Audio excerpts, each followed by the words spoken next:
എന്തൊക്കെയുണ്ട് കുട്ടമ്പിള്ളേ? ഓ, കാവല വരെയൊന്ന് പോകാൻ അറിയണ കുഞ്ഞെ. അല്ല, കുഞ്ഞിന് ഈ മന്ത്രിമാരെ എം എൽ എമാരെയും ഒക്കെ വലിയ പിടിയല്ലയോ? പറഞ്ഞ് റോഡൊന്ന് ശരിയാക്കിയിരുന്നു.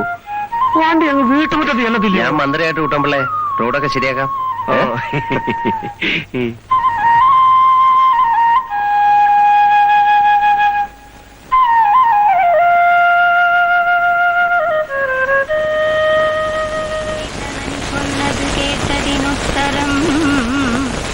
രാഘവൻ താനുമരുൾ ചെയ്തു, യുദ്ധേ ദശമുഖനെ കൊല ചെയ്തുടൻ ചിത്തകോപം കളഞ്ഞിടുവനിന്നു ഞാൻ എന്നരുളി ചെയ്തു നിന്നരുളും നേരം വന്ന പടയോടു ചൊന്നാൻ ദശാസ്യനും, എല്ലാവരും നാം ഒഴിച്ചു പോന്നാലവർ ചെല്ലുമകത്തു കടന്നൊരു ഭാഗമേ.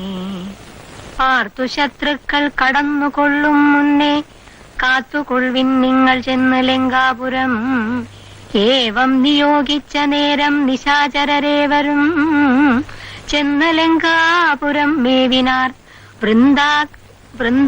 വൃന്ദാരകാരാതി രാവണൻ വാനര വൃന്ദത്തെ എയ്തു തള്ളിവിട്ടിരിനാർ.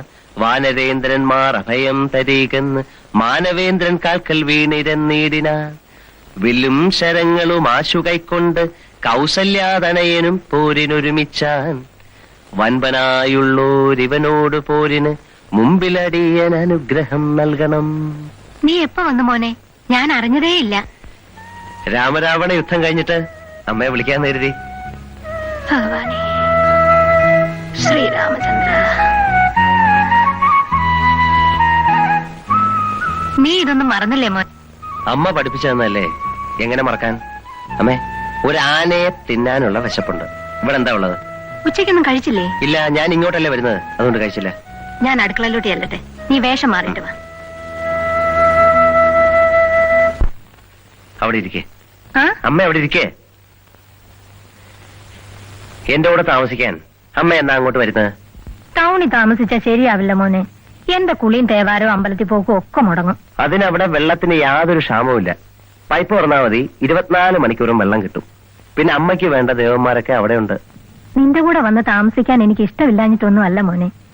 ഞാൻ അവിടെ വന്ന് താമസിച്ചാൽ നിന്റെ അച്ഛന്റെ കുഴിമാടത്തിൽ ദിവസവും സന്ധ്യയ്ക്ക് ആരാ ഒരു തിരികൊളുത്തുക? എന്റെ കാലം കഴിയുന്നത് വരെയെങ്കിലും അതിന് മുടക്കം വരുത്തരുതെന്ന് എനിക്ക് ആഗ്രഹമുണ്ട്. വടക്കേ പറമ്പിൽ 10 മൂട് തെങ്ങ് വെക്കണം. കുറെ ചേനയുടെ വിത്തിരിപ്പുണ്ട്. മഴയ്ക്ക് മുമ്പ് അതൊക്കെ ഒന്ന് നടണം. ഇതൊക്കെ ചെയ്യാൻ ആരെങ്കിലും കിട്ടണ്ടേ? പിന്നെ കിട്ടണം. ചേടാ, നീ എന്നെ കളിയാക്കുവന്നോ? ഞാൻ അമ്മയെ കളിയാക്കൂ? എന്നാ നീ 4-5 ദിവസം അവിടെ ഒന്ന് പറമ്പിലെ പണിയൊക്കെ ചെയ്യിച്ചിട്ട് പോയേച്ചാ മതി. നല്ല കാര്യമായി. ഞാൻ അവിടെ നിന്ന് ഒരു ദിവസം മാറിയെന്നാൽ അവിടെ ആകെ കുഴപ്പത്തിലാവും. പിന്നെ 4-5 ദിവസം. അല്ല, എനിക്കറിയാൻ വയ്യാഞ്ഞിട്ട് ചോദിക്കുക. നീ അവിടെ എന്ത് ബിസിനസ്സാ ചെയ്യുന്നേ? എപ്പോ ചോദിച്ചാലും എനിക്കറിയാൻ വയ്യാത്ത എന്തെങ്കിലുമൊക്കെ പറയും. എക്സ്പോർട്ട് ഇമ്പോർട്ട് എന്നൊക്കെ പറഞ്ഞാ അമ്മയ്ക്ക് മനസ്സിലാവൂ? നിന്റെ എക്സ്പോർട്ടും ഇമ്പോർട്ടും ഒന്നും എനിക്കറിയണ്ട. എപ്പോ നോക്കിയാലും ടൂറും യാത്രയും തന്നെ. അല്ല, നീ കല്യാണം കഴിച്ചാ എന്ത് ചെയ്യും? അതല്ലേ കല്യാണം കഴിക്കാത്തത്. കഴുത എന്ത് ചോദിച്ചാലും തർക്കുത്തരവേ പറയൂ. അപ്പോഴേ എന്താ നിന്റെ ഭാവം? വയസ്സ് 28ആയി. ആ പുണ്യനായരുടെ മോള് വത്സല നല്ല അടക്കം ഒതുക്കമുള്ള പെണ്ണ. കുടുംബം കൊണ്ടും ചേരും. വലിയ പഠിപ്പും പത്രാസും ഒന്നും ഇല്ലെന്നേ ഉള്ളൂ. നീ അവളെ ചെന്നൊന്ന് കാണ്. നിനക്ക് ഇഷ്ടപ്പെടുകയാണെങ്കിൽ ആലോചിക്കാം.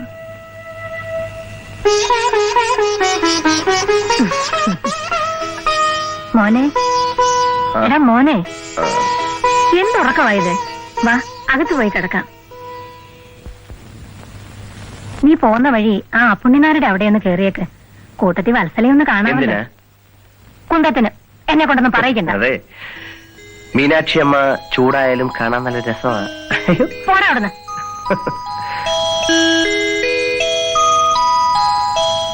ഞാൻ പറ്റേ. എന്തൊരു വരവും പോക്കും അമ്മനെ ഇത്. അടുത്ത തവണ വരുമ്പോ 2 ദിവസമെങ്കിലും അമ്മയുടെ കൂടെ നിൽക്കണം. ശരി.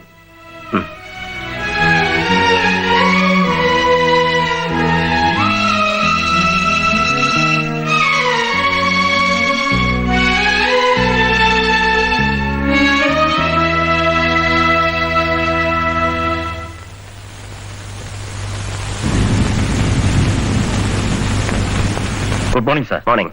Any message? One mister Kishore വിളിച്ചിരുന്നു. 2:30 ഫ്ലൈറ്റിൽ ദുബായിക്ക് പോകും. അതിനു മുമ്പ് സാർ അർജന്റായി കോൺടാക്ട് ചെയ്യണമെന്ന്. ആ.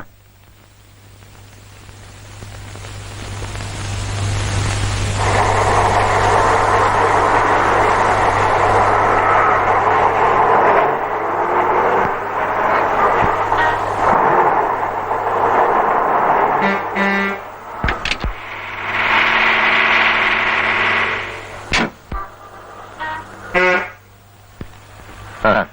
ഇവിടെ നോ പാർക്കിംഗ് ആണ്. വണ്ടിക്ക് എന്തോ തകരാറ്. ഞാനൊരു മെക്കാനിക്കിനെ കൂട്ടി ഇപ്പൊ വന്നേക്കാം. ഓ, ഓട്ടോ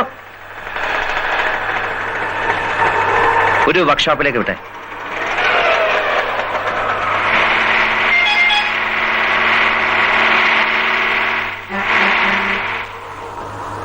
ആരുടെ വണ്ടി? സാഗർ സാറിന്റെ. സാഗർ സാറോ? നമ്മുടെ CM ന്റെ മകന്റെ ഫ്രണ്ടാ. അതുകൊണ്ട് നോ പാർക്കിംഗ് ഏരിയ പാർക്ക് ചെയ്യാൻ വന്നു. വണ്ടി റിപ്പയർ ആണ് സാർ. മെക്കാനിക്കിനെ വിളിക്കാൻ പോയിരിക്കുക. കൃത്യമായി ഇവിടെ വന്നപ്പോ തന്നെ വണ്ടി റിപ്പയർ ആയല്ലേ? തള്ളിമാറ്റോ? ലോക്ക്ഡ് ആണ് സാർ.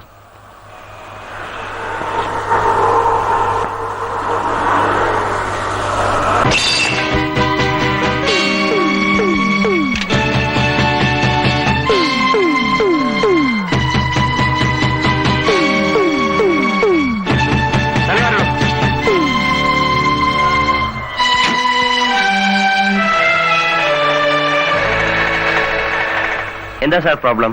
താനാരാ? ഞാൻ ഈ കാറിന്റെ ഉടമസ്ഥനാ. ഈ ഗ്ലാസ് നില പൊട്ടിച്ചേ. അതെന്താ എഴുതിയിരിക്കുന്നത്? No parking. പാർക്ക് ചെയ്യാൻ പാടില്ലെന്ന്. ജീപ്പും റോങ് സൈഡിലാണല്ലോ പാർക്ക് ചെയ്തിരിക്കുന്നത്. സാറ് ഇതുപോലെ എനിക്കും ചെയ്യാമല്ലോ.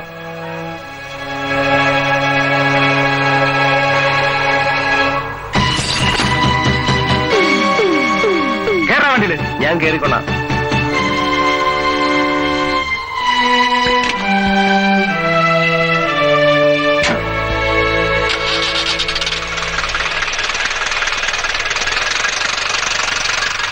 അദ്ദേഹത്തിന് വേണ്ടി ഞങ്ങൾ മാപ്പി ചോദിക്കാം. ഈ ഒരു പ്രാവശ്യത്തേക്ക് ക്ഷമിക്കണം. ആളറിഞ്ഞൂടാത്തോണ്ടായിരിക്കും. ചാർജ് എടുത്തിട്ട് 2-3 മാസമേ ആയുള്ളൂ. എന്നെ ആരും ബഹുമാനിക്കണ്ട. ഒരു ഓഫീസർക്ക് ഇത്ര അഹങ്കാരം പാടില്ല. നിങ്ങൾക്കറിയാമല്ലോ എന്റെ പേഴ്സണൽ കാര്യങ്ങൾക്ക് ഞാൻ ഇന്ന് വരെ നിങ്ങളെ ബോധർ ചെയ്യിച്ചിട്ടില്ലെന്ന്. കുറച്ചു ദിവസം പുറത്തിരിക്കുമ്പോ ഒരു സിവിലിയനോട് എങ്ങനെ പെരുമാറണമെന്ന് താനെ പഠിച്ചോളൂ. സാഗർ വാ.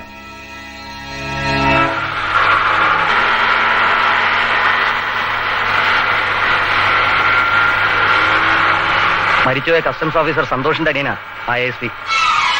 സന്തോഷിന്റെ അനിയനോ? തന്നോട് ആര് പറഞ്ഞു? അന്നൊരു കസ്റ്റംസ് ഓഫീസറെ കണ്ണൂർ കൊണ്ട് വിട്ടില്ലേ? അയാൾ പറഞ്ഞതാ.